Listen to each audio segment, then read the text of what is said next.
Welcome to our channel. నేను మీ తేజ. ప్రస్తుతం మనతో పాటు సీనియర్ జర్నలిస్ట్ భరద్వాజ్ గారు ఉన్నారు. ఆయనతో మాట్లాడదాం. సార్ నమస్తే. నమస్తే. సో రీసెంట్గా అల్లు అర్జున్ గారు సంధ్యా థియేటర్ సంబంధించి ఒక దుర్ఘటన జరగడంలో ఆయన అరెస్ట్ అయ్యారు. అండ్ బయటకు వచ్చిన తర్వాత చాలా మంది ప్రముఖులు కలిశారు. ఈయన కూడా చిరంజీవి గారిని అలాగే నాగబాబు గారిని కూడా కలిశారు. అయితే తన మేనమామ పవన్ కళ్యాణ్ గారిని కలవడానికి ప్రయత్నిస్తున్నా కానీ ఆయన అపాయింట్మెంట్ ఇవ్వట్లేదు, నిరాకరిస్తున్నారు అంటూ కూడా ఒక వార్త చక్కర్లు కొడుతుంది. అసలు ఏంటి దీనికి సంబంధించి విషయాలు ఏంటి? అంటే ఆయన హైదరాబాద్ వచ్చాడు. ఈయన అరెస్ట్ అయ్యి రిలీజ్ అయ్యే టైంలో ఆయన హైదరాబాద్ వచ్చినప్పుడు పవన్ కళ్యాణ్ బన్నీని కలుస్తారు అనేది ఒక వార్త నడిచింది, కానీ ఫైనల్గా ఆయన కలవలేదు. ఆయన వచ్చిన పని చూసుకుని వెనక్కి వెళ్ళిపోయాడు. వెళ్ళిపోయిన తర్వాత వీళ్ళు ప్రయత్నం చేస్తున్నారు అనేది వినిపించింది. నాగబాబు గారిని కలిశాడు ఆయన, అలాగూ బన్నీ. నాగబాబు గారిని కలవడం అంటే సగం పవన్ కళ్యాణ్ని కలిసినట్టుగానే భావించాల్సి ఉంటుంది. వాళ్ళిద్దరూ కలిసి కూర్చొని చాలాసేపు మాట్లాడుకున్నారు.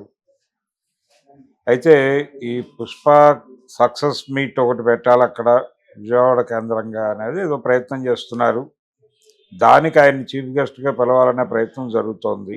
అవును, అది ప్రస్తుతం వినిపిస్తున్న మాట, అధికారిక సమాచారం కాదు.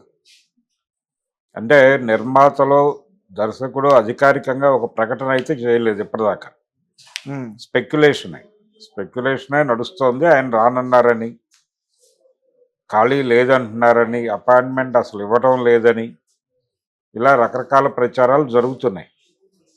అయితే ఆయన తన రోజువారీ కార్యక్రమాల్లో బిజీగా ఉన్నాడు పవన్ కళ్యాణ్ గారు. ఆ బిజీ షెడ్యూల్ ఈయన వెళ్ళి కలవాలి కదా, అల్లు అర్జున్ వెళ్ళి కలవాలి. ఈయన ఆ ప్రయత్నంలో ఉన్నాడు. ఈయన పవన్ కళ్యాణ్ని మాత్రమే కాదు, చంద్రబాబు గారిని కలవాలి వెళ్ళి, అలాగే తెలంగాణ ముఖ్యమంత్రి రేవంత్ రెడ్డి గారిని కూడా కలవాలి అనేటువంటి ఒక ప్రోగ్రాం ఉంది అని వినిపిస్తోంది. ఆల్రెడీ అరవింద్ గారు తెలంగాణ ముఖ్యమంత్రికి గౌరవనీయులు తెలంగాణ ముఖ్యమంత్రి రేవంత్ రెడ్డి గారికి అని మాట్లాడాడు. ఆయన హాస్పిటల్ దగ్గరికి వెళ్ళినప్పుడు, శ్రీశేషిని పరామర్శించడానికి వెళ్ళినప్పుడు బయటకు వచ్చి ఆయన మీడియాతో మాట్లాడుతూ, తెలంగాణ ప్రభుత్వ అనుమతితో వచ్చాను నేను ఇక్కడికి, ఇందుకు అనుమతినిచ్చినందుకు గాను తెలంగాణ ముఖ్యమంత్రి గౌరవనీయులు రేవంత్ రెడ్డి గారు అని వాడాడు. ఆయన గౌరవనీయులు అని వాడటం వెనకాల చూస్తే కొంత వీళ్ళు ఈ అరెస్టు నుంచి సినిమాలో తగ్గేజేలే అని డైలాగ్ ఉన్నప్పటికీ కొంత తగ్గాలి అని డిసైడ్ అయినట్టుగా కనిపిస్తోంది వాతావరణం. ఇంకా కేసుకి సంబంధించి పూర్తిగా క్లారిటీలు రాలేదు ఎవరికి. ఇప్పుడు ఆయన మధ్యంతర బెయిల్లో ఉన్నాడు. రెగ్యులర్ బెయిల్ గ్రాంట్ అయినట్టుగా ఇప్పటిదాకా వార్తలు లేవు. దీంతో పాటు ప్రాసిక్యూషన్ నుంచి ఒక డిమాండ్ ఉంది. సుప్రీంకోర్టుకి వెళ్ళి ఈ మధ్యంతర బెయిల్ రద్దు చేయించేద్దాం అనేది ఒక అభిప్రాయం ప్రభుత్వానికి వాళ్ళు చెప్పారు. అంటే డిపార్ట్మెంట్కి చెప్పారు. డిపార్ట్మెంట్ నుంచి పచ్చజెండా ఊపితే వెంటనే ఆ కార్యక్రమం మొదలవుతుంది. కానీ ఇంకా వాళ్ళు సుప్రీంకోర్టుకి అప్రోచ్ అయ్యే ప్రోగ్రాం చేపట్టినట్టుగా కూడా ఎక్కడా లేదు. కానీ ఒక వార్త అయితే బయటకు వచ్చింది, సుప్రీంకోర్టుకి వెళ్ళాలని ప్రాసిక్యూషన్ వాళ్ళు అంటున్నారు. సో బన్నీకి కష్టాలు అయితే ఇంకా తీరలేదు. ఇప్పటికే ఆయన ఆ కష్టాల్లో నుంచి బయటపడటానికి ఆయన ప్రయత్నం ఆయన చేసుకుంటున్నాడు. ఒకటే రిలీఫ్ ఏంటంటే ఆయన కేసులో 11వ నెంబర్లో ఉన్నాడు. ఈ కేసులో తనని అనవసరంగా ఇరికించారని ఒకవైపు ప్రచారం జరుగుతోంది. అంటే చాలామంది ఆ మాట మాట్లాడుతున్నారు.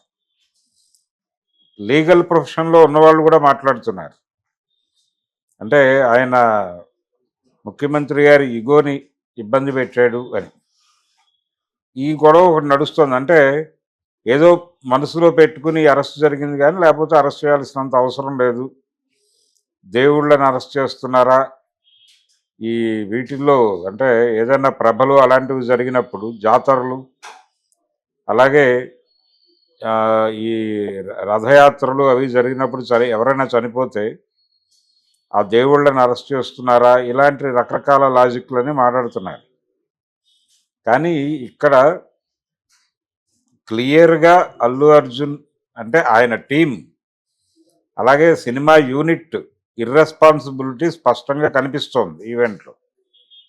బహుశా నేను అనుకోవడం పవన్ కళ్యాణ్ కూడా ఇది సెన్సిటివ్ ఇష్యూ, దీనిలో ఓపెన్గా మాట్లాడటానికి ఆయన ఇష్టపడలేదు. అంటే ప్రభుత్వంలో ఆయన ఒక రాజ్యాంగ పదవిలో ఉన్నాడు. అవును.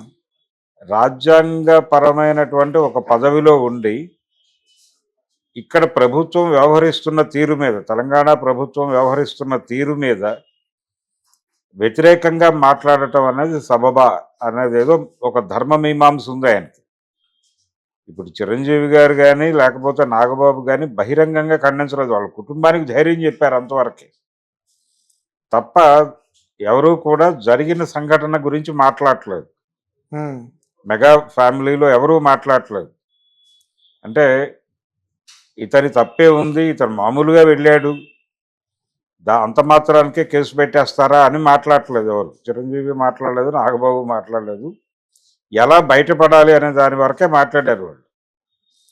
అంటే బెయిల్ తీసుకుని బయటకు రావాలి, ఆ తర్వాత కేసు కంటెస్ట్ చేయాలి అన్న టోన్లో వాస్తవాల మీద నిలబడి మాత్రమే మాట్లాడుతున్నారు. ఇదే అభిప్రాయం పవన్ కళ్యాణ్ కూడా ఉండే ఛాన్స్ ఉంది. అందుకని ఆయన అపాయింట్మెంట్ ఇస్తే ఒకవేళ ఇదేదో ఖండించాల్సిన పరిస్థితి దాపురిస్తుందా, లేకపోతే తెలంగాణ ప్రభుత్వానికి వ్యతిరేక ప్రకటన ఏదైనా చేయాల్సి వస్తుందా, అసలు ఈ వివాదానికి దూరంగా ఉండటం మంచిది. ఇది ఎలా జరగాలో అలా జరుగుతుంది. అందుకని ఇతనికి అపాయింట్మెంట్ ఇవ్వటం మాత్రమే కాదు, అసలు ఈ సినిమాకి సంబంధించిన సక్సెస్ మీట్లు మరొకటి అక్కడ పెట్టినా కానీ దానికి కూడా తను ఏ హోదాలోనూ హాజరు కాకూడదు అని అనుకోవడానికి ఛాన్స్ ఉంది. ఉమ్, ఎవరు ఎన్ని మాట్లాడినా యూనిట్ వైపు నుంచి ఇప్పటివరకు ఒక్క మాట బయటకు రావాలి. అల్లు అర్జున్ కూడా ఏదో మేరకు మేము కూడా ఆ రోజు అలా వెళ్ళి అక్కడ హడావిడి ఆ గందరగోళంలో ఆ చిన్న స్పేస్లో ఏమాత్రము కదలటానికి కూడా వెసులుబాటు లేనటువంటి అంత టైట్ ప్యాక్ అయిపోయినటువంటి ఏరియాలో నేను ఓపెన్గా చేతులు ఊపకుండా ఉండాల్సింది. అంటే బాల్కనీలో చేతులు ఊపాడని కొంతమంది మాట్లాడుతున్నారు. కాదు, ఆయన థియేటర్ బయటే చేతులు ఊపాడు. ఉమ్, అదే ఆయన కారు పైన ఎక్కి కొంచెం కారులో నుంచి బయటకు వచ్చి చేతులు ఊపుట అనేది రీజన్. బాల్కనీలో నుంచి చేతులు ఊపుంటాడు, అది వేరే గొడవ. ఇక్కడ ఈ మరణం సంభవించింది వారు కారులో నుంచి చేతులు ఊపిన సందర్భంగానే కదా ఉమ్, రేవతి గారి మరణం సంభవించింది. అందుకని కొంచెం సెన్సిటివ్ వ్యవహారమే, సెన్సిటివ్ వ్యవహారం కాబట్టి చాలా రెస్పాన్సిబుల్గా వ్యవహరిస్తున్నాడు పవన్ కళ్యాణ్ అనే అనుకోవాలి. ఆయన ఏదో వేరే కక్ష ఏదో పెట్టుకుని ఇతనికి అపాయింట్మెంట్ ఇవ్వకుండా ఏడిపిస్తున్నాడు అనే వాదన కరెక్ట్ కాదు. రీజన్ ఉంది, ప్రాపర్ రీజన్ ఉంది. అనవసరంగా ఇప్పుడు ఈయనకి అంటే ఏదో ఒక మేరకు మాట్లాడాల్సి వస్తుంది. ఆ మాట్లాడాల్సిన సందర్భంలో ఒక డైలాగ్ ఇంకో డైలాగు తోడై ఆయన ఇప్పుడు నాగబాబు కూడా బయటకు వచ్చి మాట్లాడలేదు, ఇంట్లోకి వెళ్ళటము ఆ వీడియోస్ అక్కడ వరకు ఉన్నాయి తప్ప ఉమ్. బహిరంగంగా. పుష్ప ముందు నాగబాబు గారు వేరు, పుష్ప తర్వాత నాగబాబు గారు వేరు అనుకోవచ్చు సార్.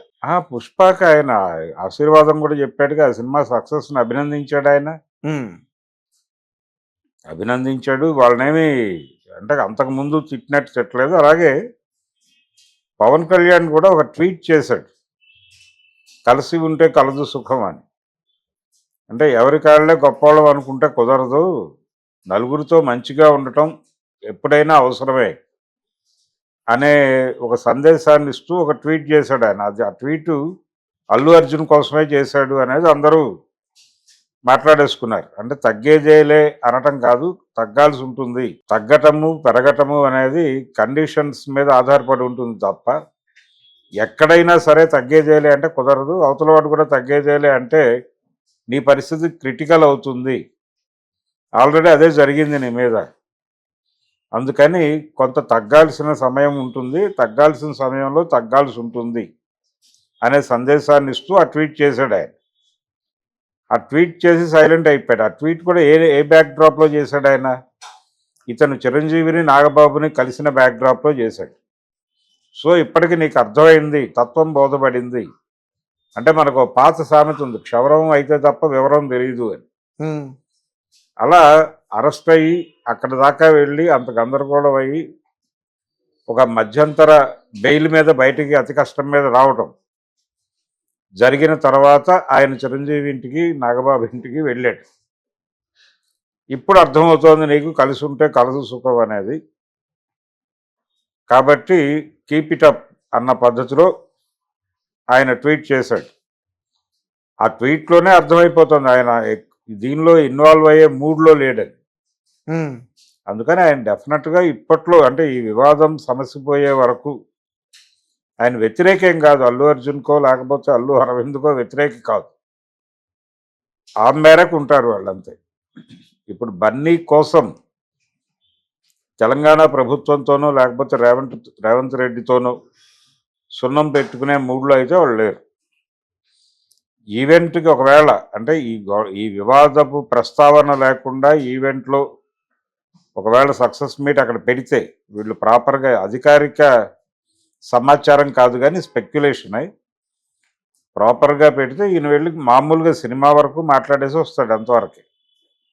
ఈ వివాదాలు ఇవన్నీ అంటే ఇది క్లోజ్ చేసుకోవడం బెటర్ అనే అభిప్రాయం వీళ్ళకి కూడా ఉంది. అల్లు ఫ్యామిలీకి కూడా దీని మీద ఎక్కువ సాగదీత కరెక్ట్ కాదు అనే అభిప్రాయంతో ఉన్నట్టుగానే అర్థమవుతుంది మనకి. ఎందుకంటే క్లియర్గానే ఆయన గౌరవనీయులు అరవింద్ గారి బాడీ లాంగ్వేజ్ అంతా కూడా కొంచెం తగ్గినట్టుగానే కనిపిస్తున్నాడు ఆయన. అందుకని కొంత కంట్రోల్లోకి వచ్చారు కాబట్టి మేబీ ఆ ఈవెంట్కి అరవింద్ గారు వెళ్ళి మాట్లాడితే వర్కౌట్ అవుతుంది. పవన్ కళ్యాణ్ గారు వస్తారు. పవన్ కళ్యాణ్తో అరవింద్ గారు ముందెళ్ళి జరిగిందేదో జరిగిపోయింది, మీరు ఆ విషయం ఏమీ ప్రస్తావించక్కర్లేదు, జస్ట్ అలా వచ్చి ఆశీర్వదించండి చాలు అని ఈయన వెళ్ళి అడిగితే ఆయన ఓకే చెప్పచ్చు. అంటే మెగాళ్ళు వివాదాలు వీటి మీద ఈ రచ్చ జరుగుతున్న సమయంలోనే గతంలో ఆయన ఉప ముఖ్యమంత్రి అవగానే ఈయన నిర్మాతలతో కలిసి వెళ్ళి సమావేశమై వచ్చాడు. ఆ రోజున ఆ ట్రూప్కి నాయకత్వం వహించడం మాత్రమే కాదు, బయటకు వచ్చిన తర్వాత ఆ మీటింగ్లో ఏం జరిగింది అనేది మీడియాకి వెల్లడించింది కూడా అరవింద్ గారే. అందుకని ఆయనే బాధ్యత తీసుకుంటే అయిపోతుంది, పెద్ద ఇష్యూ కాదు.